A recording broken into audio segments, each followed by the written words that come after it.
Sometimes my students ask me, what's the best way to learn the modes of the major scale? Well, there's several answers to that. Some of the more obvious answers might be, well, you can learn them all on one note, in parallel as it were, and then you can compare the different intervals to the major scale and see how they alter and how they sound different to the major scale.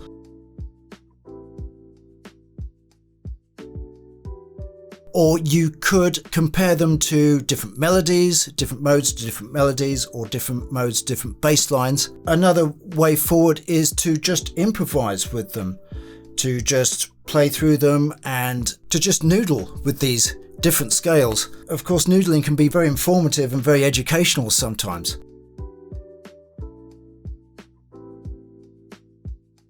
Usually, when it comes down to memorizing anything, one of the best ways is to break things down into small chunks. And by doing so, by reducing things to a smaller and smaller amount, it makes whatever you're learning a lot more easy to remember and a lot more easy to recall.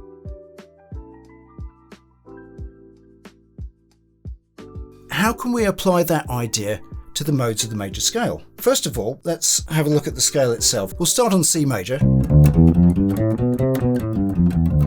And if we think about those notes coming up, so we have C, D, E, F, G, A, B, C. So there's the octave.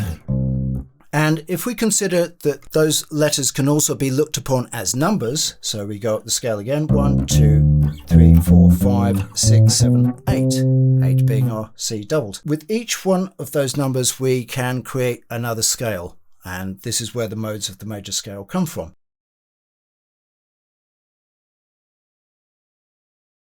So the first thing to bear in mind is that you can divide up these scales into major and minor. For instance, the Locrian scale, which is mode 7, is a minor scale, but there's a bit more to it than that. So we're going to leave that till last. That leaves us with scales 1, 2, 3, 4, 5, and 6. Between 1 and 6, you can divide those scales into two halves. On one side you get major, and on the other side you get minor. So 3 major scales and 3 minor scales. Okay, I can hear the next question. So which are the minor ones then? Which are the major scales? Well, you've probably heard the term 1, 4 and 5 before. Chord 1 is obviously major because we're starting on the major scale. 4 is major and 5 is major. So 1, 4, 5, back to 1 are the major scales or the major modes.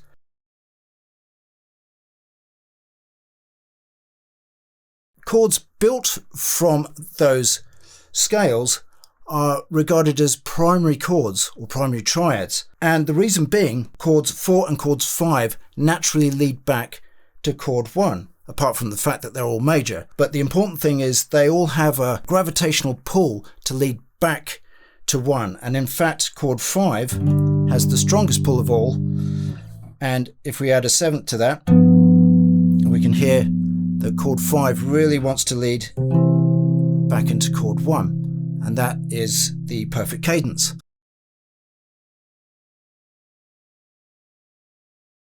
Which is where a lot of Western harmony is really built from. There's major on one side, so that leaves us with 2, 3 and 6, which are minor. Now we can reduce this even further if we think, okay, well, each one of these scales has a root and an octave, and they also have a perfect fifth. 1, 2, 3, 4, 5.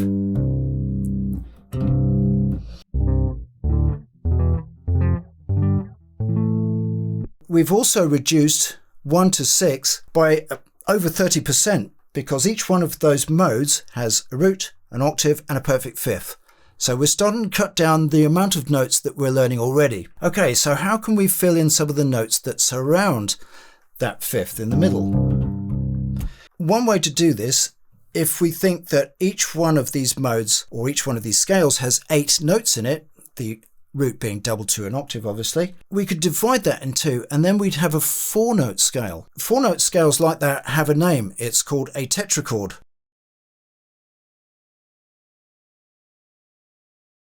Now before you run away screaming, a tetrachord is just a way of describing a 4-note scale, from the Greek tetra being 4 and chord being string, which derives back from the Greek ancient music where they would use a lyre, which is a handheld harp with 4 strings, and those strings would be tuned into the different tetrachords or parts of the scale that we're looking at. It eventually developed into the major scale and the modes that we know today with different names, but that's another story. The point being, we can look at these 4 notes and see how much of those goes into the rest of the modes of the major scale. And it turns out to be just 4 shapes. I'll show you what I mean. If I play the major scale, just the 4 notes, and we think about what the structure of those 4 notes is, we have root, tone, tone, semitone, which gives us a major tetrachord. 1, 2, 3, 4. So it's tone, tone, semitone. Or if you like, root, whole step, half step. So that's the major tetrachord, tetrachord 1.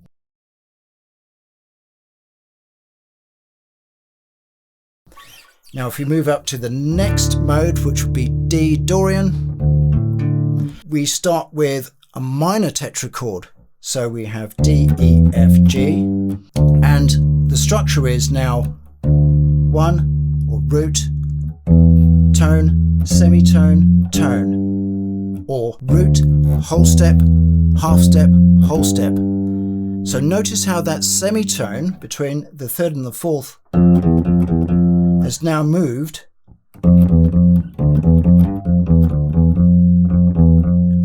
in between the 2nd note and the 3rd note, and that gives us the minor shape.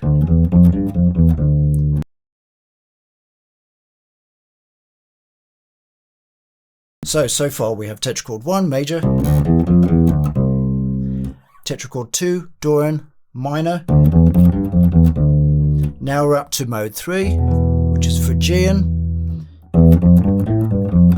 Again, notice how the semitone has moved. It's right next to the root now. So our structure is root, semitone, tone, tone, or root, half step, whole step, whole step.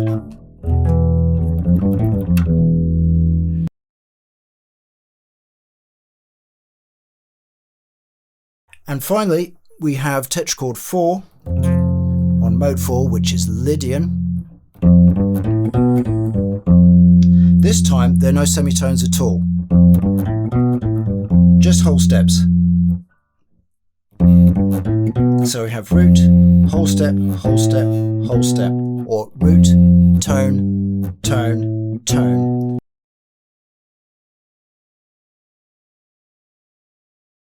And 3 tones makes a tritone. So notice how the 4th note now, 1, 2, 3, 4, is sharpened. We have a sharp 4, or an augmented 4th, made bigger. So that there gives you a tritone. Our good old friend Diabolus in Musica, the devil in music. Okay, so we now have 4 tetrachords: major, Dorian minor, Phrygian minor, and then Lydian whole tone. How do the rest of the scales, or the rest of the modes within this system, use only those 4 shapes? Okay, well let's go back to the beginning. So we have C major. If we take that shape up a whole step or a tone and play it again, we have the major scale. C, D, E, F, G, A, B, C. So you can see that the major scale is made from 2 identical tetrachords. They're symmetrical. And they're separated by a tone or a whole step. You're used to seeing the major scale in one position, so all we're doing is moving that A over here, and we have the major scale.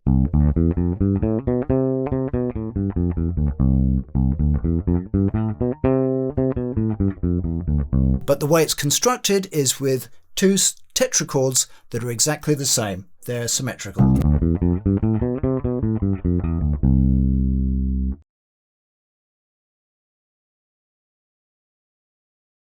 we get the same thing when we move up to the Dorian. So we're in mode 2 Dorian minor. If I take that tetrachord and move it up a tone or a whole step, play it again, there's the Dorian scale.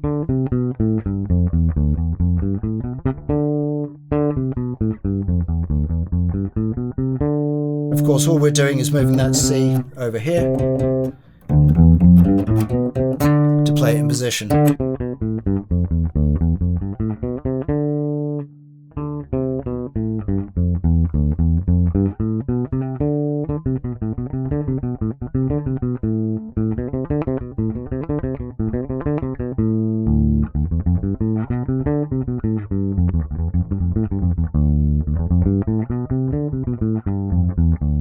And of course, what it gives you is a bit more fluidity in coming up and down the neck, as opposed to just being stuck in one position.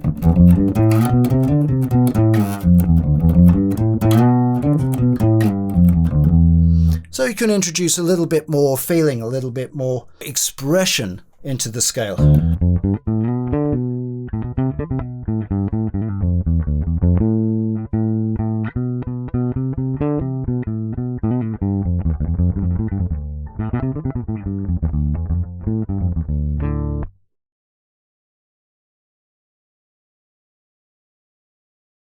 Okay, up to mode 3, Phrygian. Again, if I play that tetrachord up a tone, we have the Phrygian scale. So again, it's symmetrical. 2 tetrachords, exactly the same.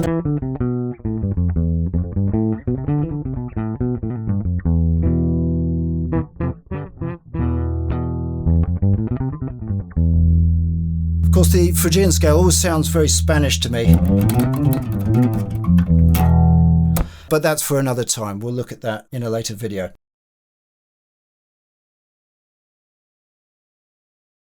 Up to number 4, our whole tone scale, or at least half of it. So this tetrachord 4, whole tone. So what tetrachord do you think we're going to add this to make a whole Lydian scale? If you said major, you'd be dead right. So the Lydian scale is built from the whole tone tetrachord up a semitone, which is now slightly different to the first 3.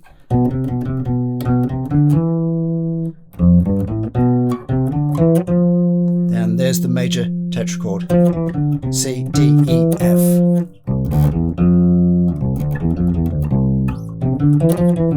Just up an octave, but it's the same shape. So Lydian is made from 2 shapes, the Lydian tetrachord and the major tetrachord.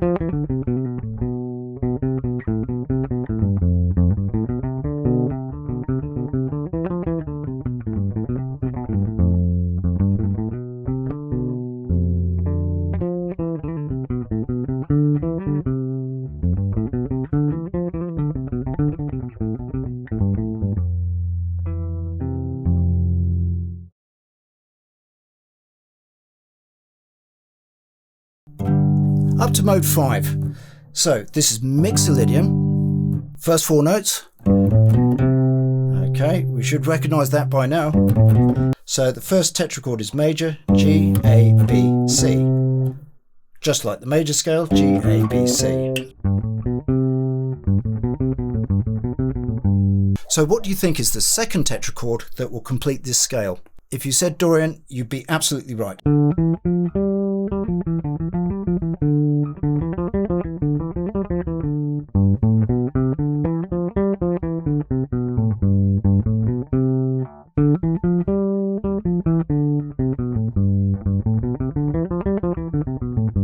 Another way of looking at this, if we play a 7th chord on the Mixolydian scale, we get a dominant 7th chord.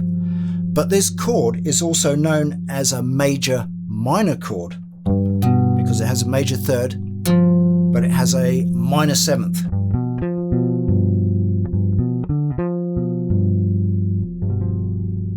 And of course that is our dominant chord that wants to lead back to 1. So Mixolydian is half major and half minor.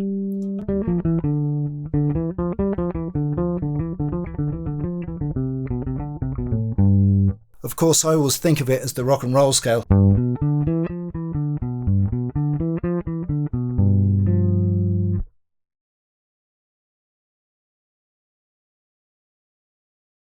Okay, up to number 6.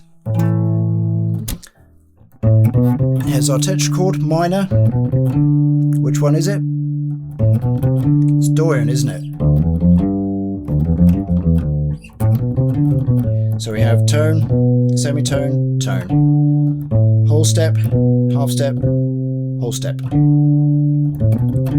So, what do you think the second tetrachord might be? Again, if you said Phrygian, you'd be absolutely right.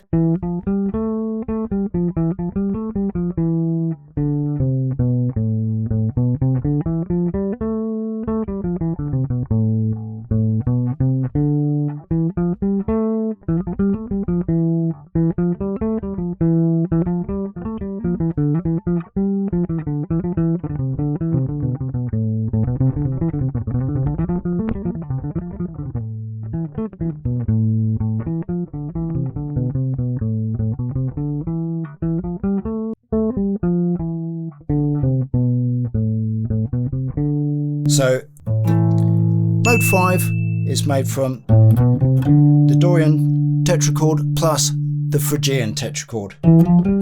So, shape 2, shape 3.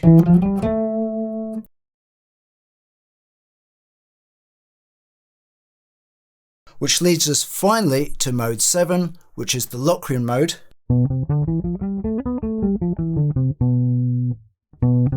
And remember, this is the one with the flat fifth in it. And a flat fifth is not considered a tritone, even though it's an enharmonic equivalent. It sounds identical because it's made up of a semitone, a tone, a tone, and a semitone, as opposed to tone, tone, tone. That's a tritone, and that's a flattened fifth.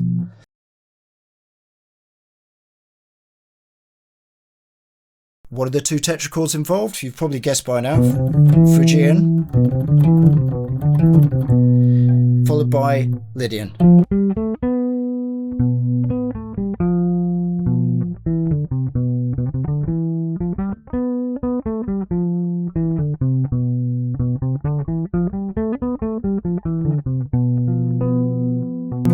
Which leads us very nicely back into chord 1.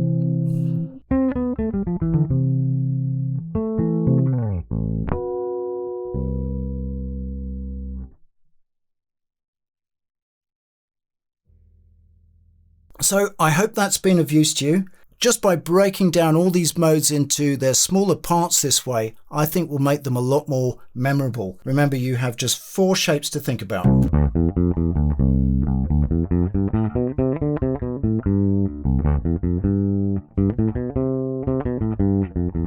There's your major Dorian.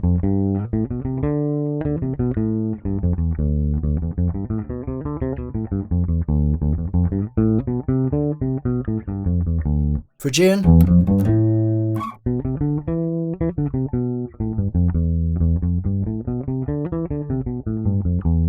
Lydian,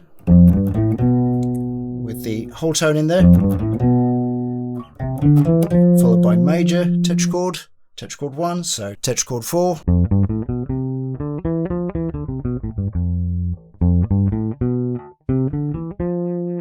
Then mixed Lydian, major tetrachord, Dorian tetrachord.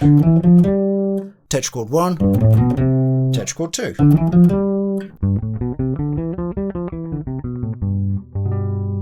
And 6, Dorian tetrachord 2, Phrygian tetrachord 3.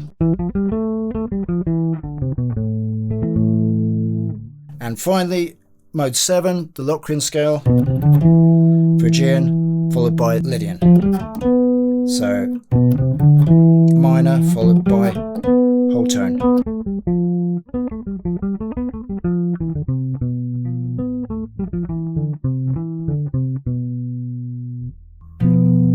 Leading us nicely back into chord 1.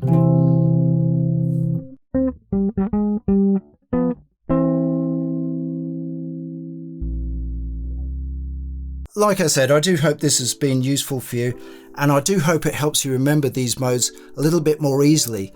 When we break them down into little bits like this, I think you'll find that they're not as mysterious as some people will have you believe. You can really break them down into their simplistic parts. In doing so, you start to reveal their tone colors and their inner character, as it were. So the next 2 videos, we're going to look at that very thing in a bit more depth, how to use these scales in a bit more of a creative way. Also, really getting used to the fact that you can consider a mode of the major scale chord 1 in its own right. In fact, there are thousands of pop tunes that use the Dorian scale as chord 1. Good Times being a prime example. Hopefully, as I said, this has been helpful to you. If so, please remember to like and subscribe. There's also Patreon that will help support this channel, and also there are the benefits of all the free resources that are on there, and 25% discount on any one-to-one lessons that you might like to book with me as well. Again, thanks for watching. I do hope you've enjoyed this. My name is Pete, this is The Infinite Bass, and I'll see you next time.